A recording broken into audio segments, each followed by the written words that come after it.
अपना radio 96.9 FM.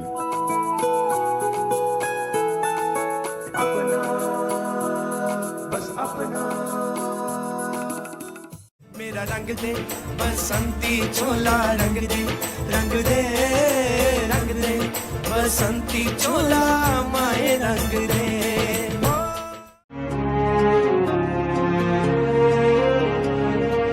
नमस्कार दोस्तों, आप सुन रहे हैं अपना रेडियो 96.9 एफएम। दोस्तों, मैं हूँ आरती और स्वागत करती हूँ आप सभी का हमारे विशेष कार्यक्रम, जिसका विषय है आजादी का जश्न युवाओं के संग। दोस्तों, आज का दिन सिर्फ एक तारीख ही नहीं, ये हमारी जिंदगी की गूंज, हमारे हक की पहचान और हमारे गर्व की परछाई है। 15 अगस्त वो दिन जब देश ने आजादी की सांस ली और एक नया इतिहास लिखा गया। लेकिन आज का ये जश्न खास है क्योंकि इसमें शामिल है देश की असली ताकत, हमारे युवा। हर साल 15 अगस्त का दिन भारतवासियों के लिए गर्व, प्रेरणा और देशभक्ति का प्रतीक होता है। ये दिन न केवल स्वतंत्रता प्राप्ति का स्मरण है, बल्कि उन अनगिनत बलिदानों और संघर्षों का भी सम्मान है जिन्होंने भारत को आजाद कराया। आजादी का जश्न सिर्फ एक उत्सव नहीं, बल्कि एक भावनात्मक यात्रा है, अतीत से वर्तमान तक, जहां हम अपने स्वतंत्रता सेनानियों को श्रद्धांजलि देते हैं और एक बेहतर भविष्य का संकल्प लेते हैं। 15 अगस्त हमारे स्वतंत्रता दिवस का वो ऐतिहासिक दिन जब हमारा भारत गुलामी की जंजीरों को तोड़कर आजाद हुआ था। आज का दिन सिर्फ तिरंगा फहराने का ही नहीं, बल्कि उन लाखों बलिदानों को याद करने का दिन है जिन्होंने भारत को आजाद कराने के लिए सब कुछ न्योछावर कर दिया था। दोस्तों, आज के दिन पूरे भारत में इस दिन को लेकर कई तरह के कार्यक्रमों का आयोजन होता है, जैसे कि राजधानी दिल्ली, जहां हर साल भारत के प्रधानमंत्री लाल किले की प्राचीर से देश को संबोधित करते हैं। उसी प्रकार देश के अन्य राज्यों में स्कूलों में, कार्यालयों में झंडा फहराया जाता है और कई सांस्कृतिक कार्यक्रमों का आयोजन भी होता है। सूरज की पहली किरण के साथ लाल किले में होती है भव्य परेड, राष्ट्रीय ध्वज का आरोहण और तीनों सेनाओं की झांकी। बच्चों के हाथ में तिरंगा, महिलाओं की आंखों में गर्व और युवाओं के दिलों में देशभक्ति की गूंज, यही नजारा होता है पूरे हिंदुस्तान का। तो चलिए दोस्तों, अब हम चलते हैं अपने युवा साथियों के पास और जानते हैं कि वो किस तरह से इस आजादी के जश्न को मनाते हैं। तो इस वक्त जुड़ गए हैं मेरे साथ कुछ युवा छात्र। तो सबसे पहले तो मैं आप सभी का नाम जानना चाहूंगी। दशरथ जी, मैं अजय चक्रवर्ती जी, मेरा नाम बेतुलका तिवारी और मेरा नाम आकाश मिश्रा, मैं जिला बरेली से उत्तर प्रदेश से हूँ। दशरथ, आप पे आते हैं। दशरथ, आप मुझे बताएं कि जैसे कि हम लोग आज़ादी का ये दिन मना रहे हैं 15 अगस्त से, जब हमें आज़ादी मिली थी, तो अगर मैं आपकी बात करूं, आपकी नज़र में आज़ादी क्या है? आज़ादी के बारे में कहना चाहूँगा कि हमें जो आज़ादी मिली है वो एक अलग टॉपिक है, लेकिन आज की तारीख में भी देखा जाए तो मानसिकता के रूप में लोग गुलाम हैं। मल्टीनेशनल कंपनियां अपने हिसाब से ब्रांडिंग करती है और आज हर कोई उसका शिकार बनता चला जा रहा है। उन्हें पता तक नहीं है कि वो क्यों कर रहे हैं, उन्हें असल में कारण नहीं पता है। हमारे समाज में हमेशा से कारण रहा है, लेकिन अब वो कारण को भूलते जा रहे हैं और काम किए जा रहे हैं। जिस दिन कारण को ढूंढकर करने लग जाएंगे तो फिर वो गुलामी छूट जाएगी और असल में आज़ादी वही है। हमारे ऊपर हमेशा से ही रहा है कि लोग हमारे साथ में खेलते रहे हैं, हमें मानसिकता से गुलाम बनाया गया है। कभी ऐसे गुलाम नहीं रहा कि आप कोड़े मार रहे हैं और वो कर रहे हैं, मानसिकता से गुलाम बनते गए। और जब से गुलामी के अंदर मतलब ऐसे अंग्रेज जब थे यहाँ पे, तो उन्होंने हमारा एजुकेशन सिस्टम जिस हिसाब से तोड़ा, तो आज भी वो सही से नहीं हो पा रहा। उन्होंने हमारी जड़ें ही उखाड़ दी। मतलब हमारे राजस्थान के अंदर एक बात होती है कि करीबन 500 साल हमारे वहाँ की आदमियों की जो एवरेज उम्र 14 साल आके रुक गई, क्योंकि आदमी नहीं बच रहा। इतने ज्यादा आक्रमण होते चले जा रहे हैं और मर रहे हैं। 18 साल आदमी कोई उम्र पार नहीं कर पा रहा। इस कारण वहां से हुआ था। और वहां आप ये सोचिए कि महिलाओं ने किस हद तक अपना बलिदान दिया है उस जगह पे, कि 14 साल के आसपास का बच्चा एक योद्धा बन रहा है और वो कम से कम कितने आदमी को मारने लग रहा है।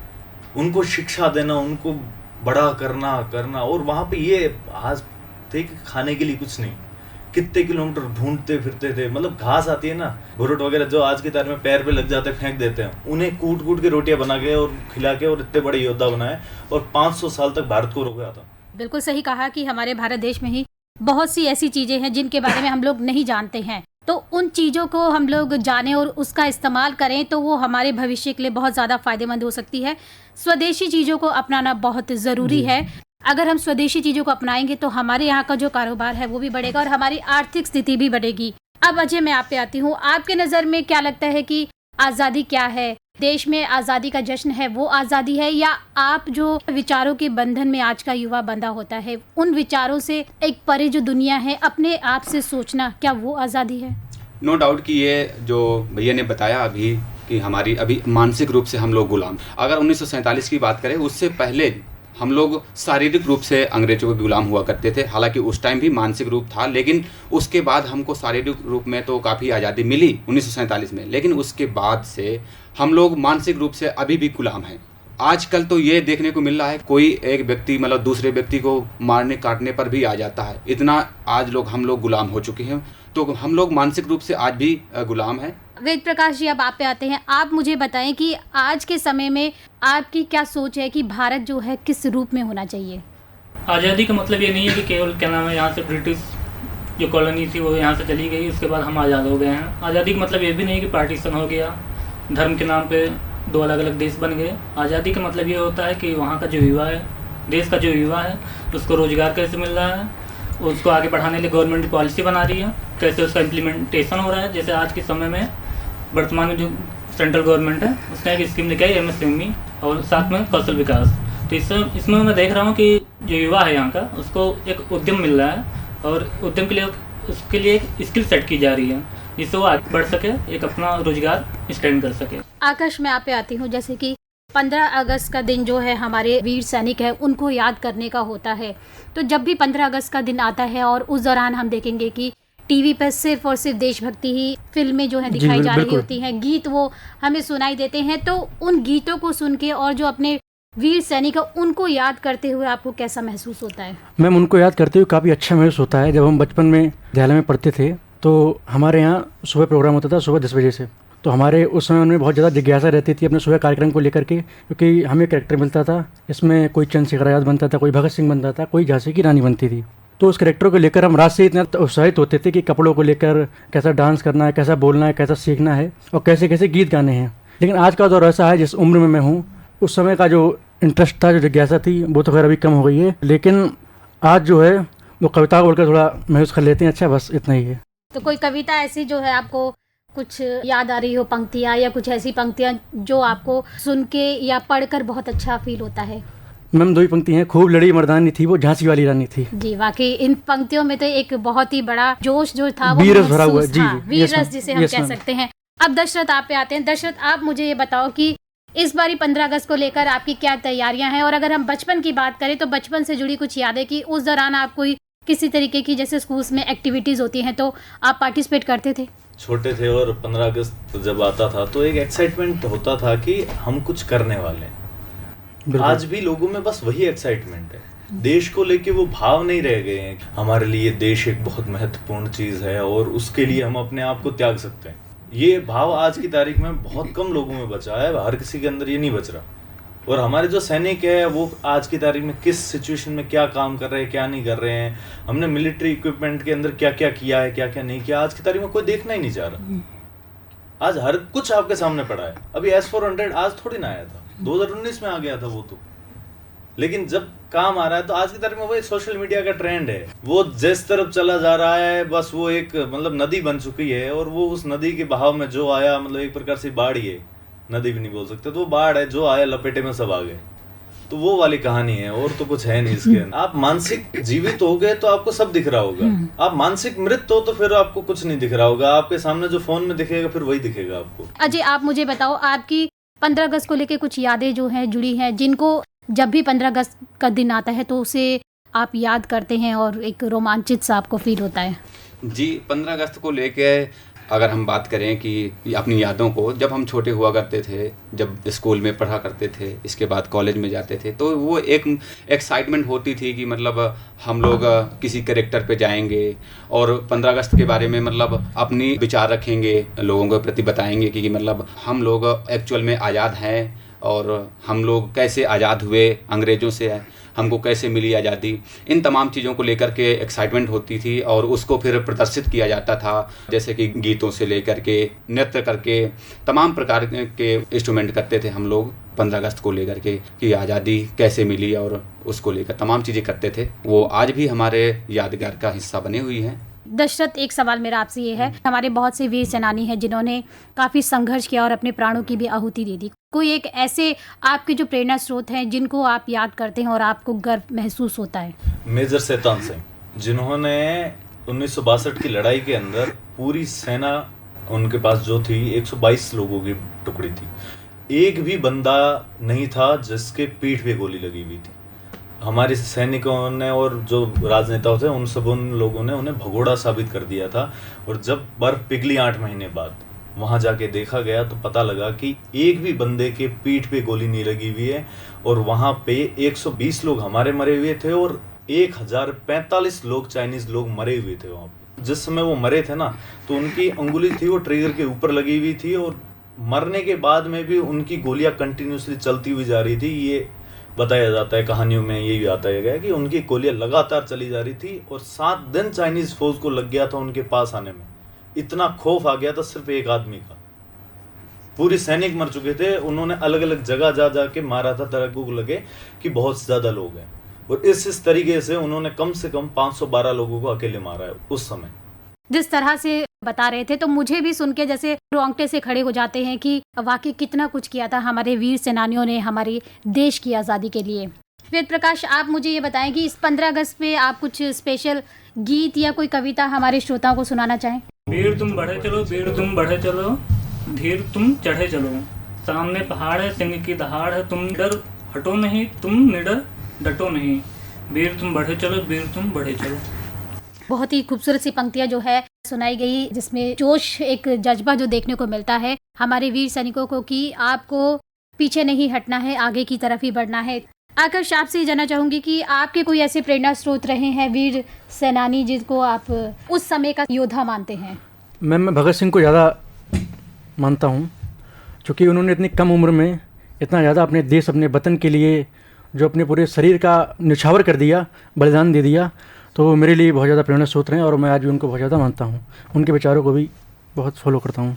दशरथ, अब आप पे आते हैं। दशरथ, आप मुझे बताओ कि आज के समय में आपको क्या लगता है कि हमारे देश की जो युवा पीढ़ी है वो अगर चाहे तो किस तरह से हमारे भारत देश को बदल सकती है, और जो पहले से लेकर और अब तक में आपको किस तरीके के बदलाव जो है देखने को मिलते हैं?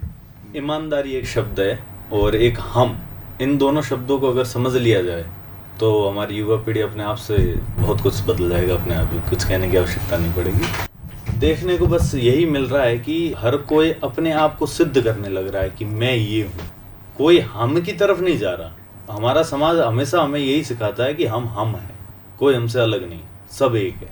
किसी के बारे में कुछ ऐसे गलत नहीं आता था क्या है क्या नहीं थी हमारे। मतलब आज भी आप देखिए, आपके सामने जो भी आज व्यवस्था पुराने टाइम से चलती आ रही है, आज उसको तोड़ मरोड़ के अपन अलग तरीके से लेके गए, लेकिन उसका कारण ढूंढोगे तो आपको हम ही नजर आएगा, उसके अलावा और कुछ नजर नहीं आता। उस तरीके के अंदर फंस गए हैं लोग दिखावे में। जी बिल्कुल, हमें अपनी जो जड़ें हैं उनसे भी जुड़ना बहुत ज्यादा जरूरी है। आज कपड़ा अपने हिसाब से पहनना चाहिए, ना कि दूसरों के हिसाब से। और हर कोई दूसरों के हिसाब से पहन रहा है, खुद को कैसा कंफर्टेबल लग रहा है कोई नहीं देख रहा। मतलब क्यों नहीं भाई, देखो ना यार, तुम्हें पहनना है। जरूरी है सबसे पहले अपने आप को खुश रखें, तभी हम दूसरों को खुश रख पाएंगे। हाँ, मतलब बहुत जरूरी है कि आप जितना हो सके आराम से खुश रहो। और हर किसी आदमी से बात करने में आज की तारीख में सच्ची में ये घटना पता नहीं क्यों हो रहा है, आप किसी से बात नहीं कर सकते। आप मेट्रो में बैठे हो, आप किसी से बात करना चाह रहे हो तो आपको वो लगेगा कि ये आदमी अजीब है। भाई बात कर रहे हैं, इंसान है, एक दूसरे से बात करने के लिए ही तो है। मैं सामने से बात बताऊंगा, वो नहीं मानेंगे, और वहीं अगर फोन के थ्रू आ जाएगी, भाई क्या बात है मतलब ये क्यों हो रहा है, मतलब समझ ही नहीं आ रहा। अगर सामने आदमी होता है तो तुम उससे तर्क वितर्क भी तो कर सकते हो, उससे तो तुम कुछ कर नहीं सकते हो, लेकिन फिर भी उसको यकीन मान लिया जाता है। सामने आपका लड़का हो वगैरह हो या फिर कोई और भी हो, मतलब आपका घनिष्ठ से घनिष्ठ मित्र होगा, उसने बोल दिया नहीं मानेंगे। बिल्कुल, अपने विचारों को खोल के रखना है, और अगर हम विचारों में ही बंधे रहेंगे तो हम कैसे कह सकते हैं कि आज हम आज़ाद हैं। आखिरी सवाल मेरा आप सभी से कि आप जो हमारे सुनने वाले श्रोता हैं उनको आज के इस खास दिन में कोई ऐसा राष्ट्रभक्ति गीत या कोई कविता जो है सुनाना चाहेंगे? जी, हमारे पास एक बहुत ही अच्छा गीत है जो हालांकि ये सब लोग जानते हैं, इसको बहुत लोग सुनते हैं, सब लोगों को पता है, लेकिन हम उसको एक बार फिर से अपनी आवाज़ में प्रस्तुत करना चाहेंगे। तो शुरू करते हैं।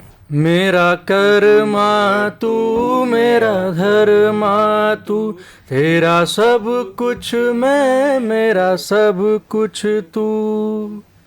हर कर्म अपना करेंगे ए वतन तेरे लिए, दिल दिया है जान भी देंगे ए वतन तेरे लिए, दिल दिया है जान भी देंगे ए वतन तेरे लिए। जोश के साथ आपने ये गीत गाया और ये जो गीत है वाकई दोस्तों हमें अपने हिंदुस्तान की छवि को याद दिलाता है कि हम इस हिंदुस्तान के लिए सब कुछ करने के लिए तैयार हैं। एक आखिरी संदेश जो है जाते जाते आप हमारे सुनने वाले श्रोताओं को क्या देते हुए जाएंगे दशरथ? मानसिक रोगी ना बने और जीवन में मस्त रहिए।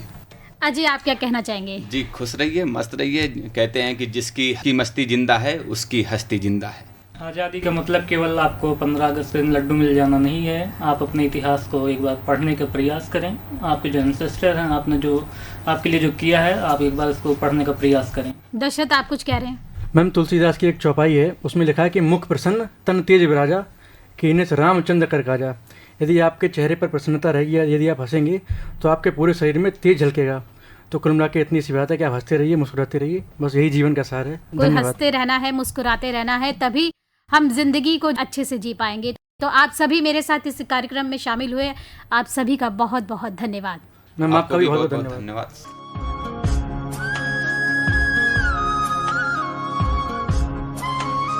दोस्तों युवाओं की बात हो रही है और अगर हम उन युवा सेनानियों को याद ना करें जिन्होंने अपने साहस से ब्रिटिश हुकूमत की नींव हिला दी थी, तो ऐसा कैसे हो सकता है?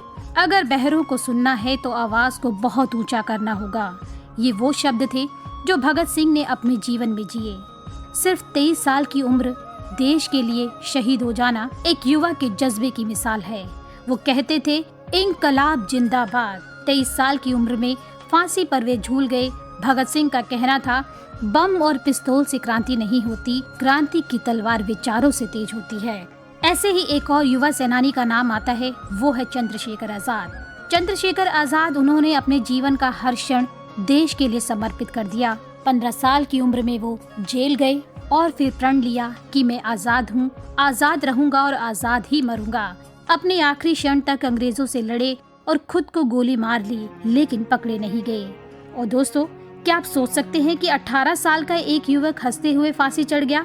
तो कौन था वो? तो दोस्तों आपको बता दें, वो थे खुदीराम बोस, जो कि देशभक्ति की परिभाषा खुद में समेटे हुए हैं। आज का युवा अगर उस इनकलाब को शिक्षा, स्वच्छता, विज्ञान और एकता में ढाल दे तो यही सच्ची श्रद्धांजलि होगी। तो दोस्तों आजादी का जश्न सिर्फ पटाखे फोड़ने या झंडा फहराने से नहीं होता।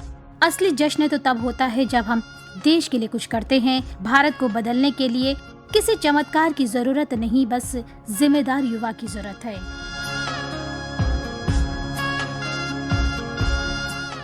तो इसी के साथ मैं आरती अब लेती हूँ आपसे अनुमति और आप सभी को मेरा नमस्कार और सभी को अपना रेडियो 96.9 FM की तरफ से स्वतंत्रता दिवस की ढेर सारी शुभकामनाएं। जय हिंद, वंदे मातरम।